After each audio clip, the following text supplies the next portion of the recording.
Dalam video kali ini saya akan membahas tentang pipa air yang bergetar, terutama ketika kita baru menutup keran ya.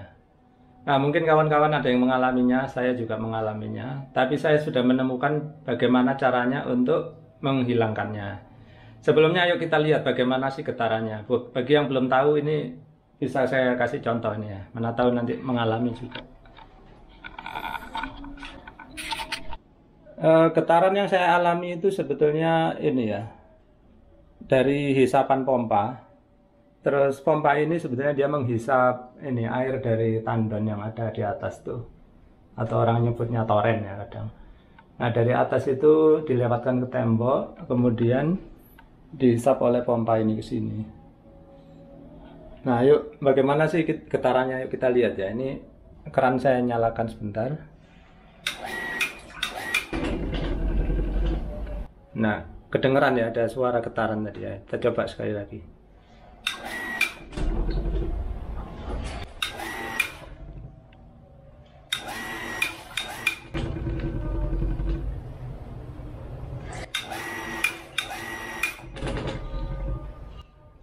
Nah, seperti itu. Kedengaran ya. Tek tek tek tek tek. Di atas sana lebih kedengaran lagi tadi.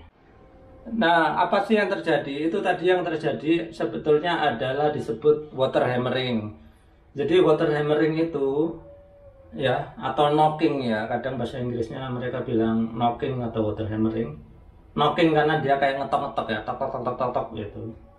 Hammering disebut hammering karena air di dalam itu kayak mukul-mukul, puk gitu. Lama-lama akibatnya pipa paralon kita ini bisa pecah. Nah, saya sendiri menemukan bahwa untuk mengatasi itu kita harus membuat namanya kantong udara. Kantong udaranya itu kita buat di sekitar atau di dekat pipa mana yang bergetar tadi. Jadi pipa tadi yang bergetar kan di sekitar hisapan pompa ini. Jadi dia terjadinya itu gini.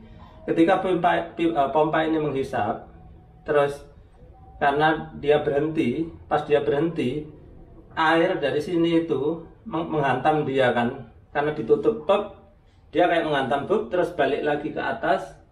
Karena tinggi, dia disuruh balik lagi ke bawah, akhirnya bum bum bum bum bum, akhirnya terjadilah hammering itu, pop gitu.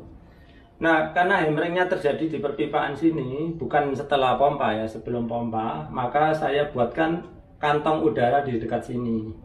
Nah, mungkin kawan-kawan lihat dari tadi ada yang aneh. Ini untuk apa sih? Sebetulnya saya buat ini itu untuk kantong udara. Coba ya, mungkin lebih jelas dari udara sini. Nah, ini saya dulu kehabisan ide seperti apa ya saya bikin kantong udara. Akhirnya selang aja lah saya giniin gitu ya. Terus ini apa namanya? Ini klep fungsinya sebetulnya sih fungsinya terlalu rumit. Nanti saya akan gambarkan bagaimana rangkaian sederhana yang bisa dipakai untuk membuat kantong udara. Tapi saya jelaskan aja, yang punya saya sekarang itu cara kerjanya di sini itu saya berusaha membuat udara ya, saya menyimpan udara di sini. Caranya ya, ini saya tutup dulu. Jadi kalau ada air di sini saya keluarkan dulu airnya. Ini udah kosong. Lalu kerannya saya buka.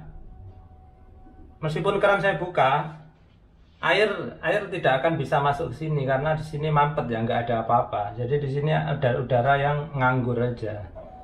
Nah, sekarang kita perhatikan tadi ada airnya. Jadi seolah-olah tadi saya nggak punya kantong udara. Sekarang saya udah membuat kantong udara. Kita perhatikan lagi apakah masih terjadi getaran. Ya, saya buka ya sekarang. Nah, sama sekali tidak ada getaran.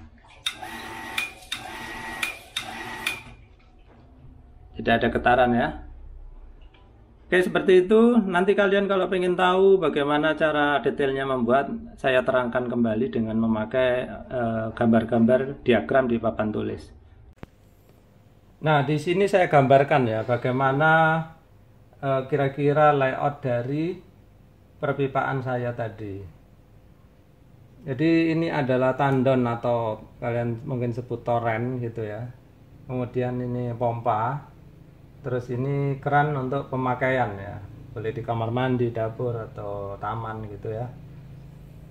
Nah, apa yang terjadi tadi? Kenapa sampai pipa itu bisa bergetar? Itu adalah seperti ini. Nah, keran zaman sekarang itu kalau nutup itu nggak kayak dulu ya. Zaman dulu itu harus putar baru nutup itu. Keran zaman sekarang itu cuman diputar sedikit set, gitu aja ya, 90 derajat tep, langsung nutup. Nah, efek sampingnya apa? Karena terlalu mudah nutupnya itu tep, itu air ini kaget begitu tutup tep, itu mendadak langsung kaget ya. Begitu ini ditutup sep, gitu. Tadinya air kan mengalir ke sana tuh, ditutup dep, dia langsung mental kayak, nah kayak gitu, dia balik lagi. Tapi ini seperti gelombang saja ya, gelombangnya aja yang balik. Nah, balik sana sampai dia itu terasa sampai di sini. Biasanya sih lebih terasa itu di daerah sini. Kenapa? Karena ini sudah mulai naik ya, sudah mulai naik. Kalau di tempat datar ini jarang, tapi ada kemungkinan terjadi juga. Nah, yang paling parah itu terasanya sampai di sini. Begitu ini tutup lep, ini gelombangnya langsung terkejut ke arah sana kan. Terus pompa ini juga berhenti mendadak, step. Ini pun terkejutnya sampai ke sana. Jadi ada gelombang ke arah sana. Ini gelombang aja ya, bukan airnya mengalir. Gelombang. Ya memang ada aliran sedikit, cuman sedikit aja, cuman ngejut aja dia gitu. Sampai ke sana gitu. Nah, kejutan ini begitu nyampe sana, dia didorong balik oleh air dari toren atau tandon ini, sehingga didorong balik ke sana, dia balik deng gitu. Sampai ke sana jalan masih buntu, didorong balik deng. Makanya itu dia bolak-balik sampai dari di telinga kita bunyinya tek tek tek tek tek tek gitu ya. Karena apa?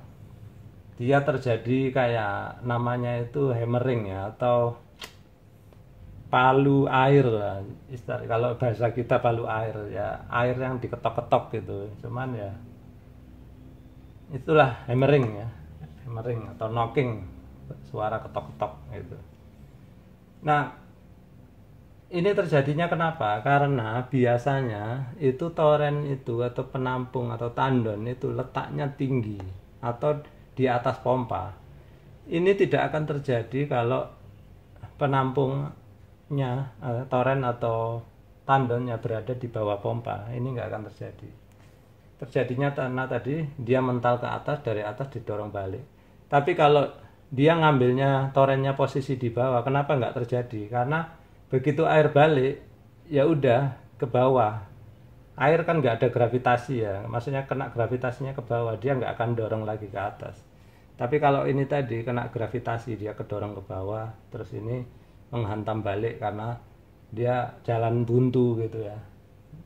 Ya, perlu dicatat, ini biasanya terjadi kalau torennya ada di atas gitu, atau tandonnya ada di atas. Oke, terus sekarang cara mengatasinya.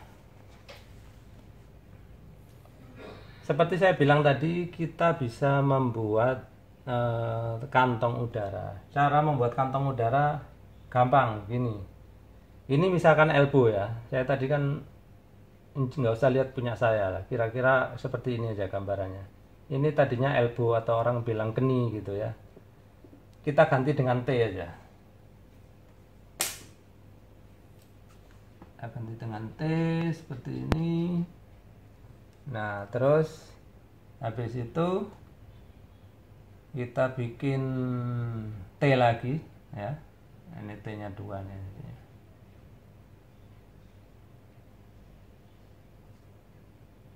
Ini T ya, sini ya. Ini T lagi. Nah, yang T di atas ini kalian pasang misalkan pipa agak panjang ya, panjang sedikit lah, mungkin 5 cm atau 10 cm, terus nanti ditutup. Ini ada istilahnya cap ya. Kalau kalian suka beli paralon, ini ada tutup di atas.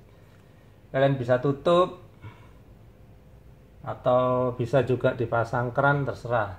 Paling gampang ya, paling murah ditutup aja. Terus yang di sini ini kalian bisa pasang, nah misalkan ya ini soket drat ya, di sini soket drat. Nah setelah soket drat di sini kalian tutup pakai plug ya, istilahnya itu pipe plug, ditutup atau pakai keran terserah kalian, tapi paling murah pakai penutup aja. Nah dengan cara ini maka ini sama aja kita menciptakan namanya kantong udara. Kenapa? Air kan ketika standby ya, ataupun lagi jalan, air akan ya mengisi area di sini, area di sana, semua diisi. Tapi dia nggak bisa mengisi ke arah atas ini ya. Lihat, air akan berhenti di sini. Kenapa? Di sini kan ada udara. Ya, kalau air naik, dia akan mendorong udara, udaranya nggak bisa keluar, akhirnya udara tersimpan di sini. Nah, tahu ya, sekarang kita udah punya kantong udara di sini. Gitu. Nah, kalau cara kerjanya sekarang, bagaimana kantong udara ini? Ingat tadi ya, begitu terjadi getaran, deng kan air bolak-balik tuh getarannya ke atas bawah, ke atas bawah. Nah, di sini karena ada udara, dia itu meredam tekanan mendadak tadi. Begitu tadi ada dari sini bang gitu, karena ke atas kan berat. Dia udara itu, air akan berusaha mendorong ke atas, ya. Paling mendorongnya sebentar aja, terkejut aja. Nah, karena sifatnya udara ini adalah termampatkan atau kompresibel, udara itu bisa digencet jadi kecil gitu ya. Sama seperti yang tadi saya terangkan di sini, udara di sini bisa digencet jadi kecil. Nah, getaran atau tekanan mendadak yang timbul karena hammering tadi itu bisa diredam oleh kantong udara di sini gitu. Jelas ya, sekarang gampang kan bikin kantong udara. Nah, mungkin suatu saat namanya pipa itu ada kebocoran lah kecil-kecil gitu ya. Meskipun plastik itu dalam skala yang sangat kecil, itu secara mikron ya, dia itu ada pori-porinya ya. Suatu saat kalian mungkin akan menemukan ini udah penuh air. Ya caranya makanya ini tadi saya bilang kasih pipe plug, dibocorin dulu sini ya, bocorin, buang gitu ya. Ini ditutup dulu. Biasanya sih kalian pasti punya valve lah atau klep ya di sini ya. Punya klep lah di sini untuk nutup ya. Tutup dulu, terus ini dibuang dulu sehingga airnya keluar. Terus kita punya kantong udara lagi. Tuh. Baik, itu caranya ya kawan-kawan ya. Nah, beberapa orang ada yang katanya sih memasang pipa fleksibel di sini. Jadi pipa fleksibel itu terbuat dari karet ya biasanya. Cuman jadi mahal ya, karena apa? Kalian harus pasang flank lagi gitu kan. Terus nanti beli fleksibelnya. Jadi dia itu terbuat dari karet.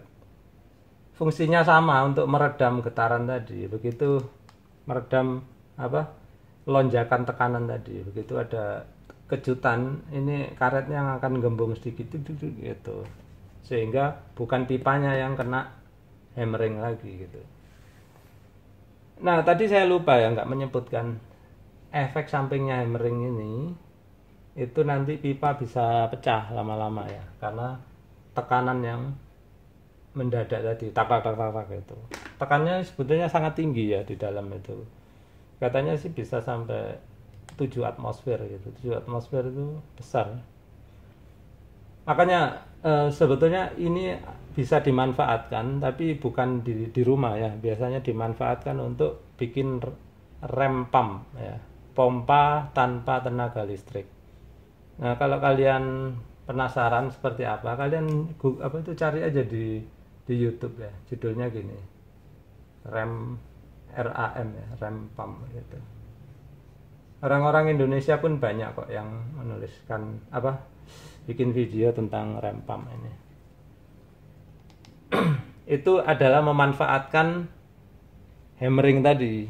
Nah, kalau di rumah kita nggak mau ada hammering ya, tapi kalau di daerah di gunung-gunung itu orang memerlukan hammering karena apa? Mereka nggak punya pompa. Hammering tadi itu bisa menjadi energi yang dimanfaatkan gitu. Kalian cari sendiri, nanti kalian akan tercerahkan gitu ya. Baik kawan-kawan, sekian dulu ya. Mudah-mudahan bermanfaat. Kalau kalian ada pertanyaan selalu jangan lupa tulis di kolom komentar.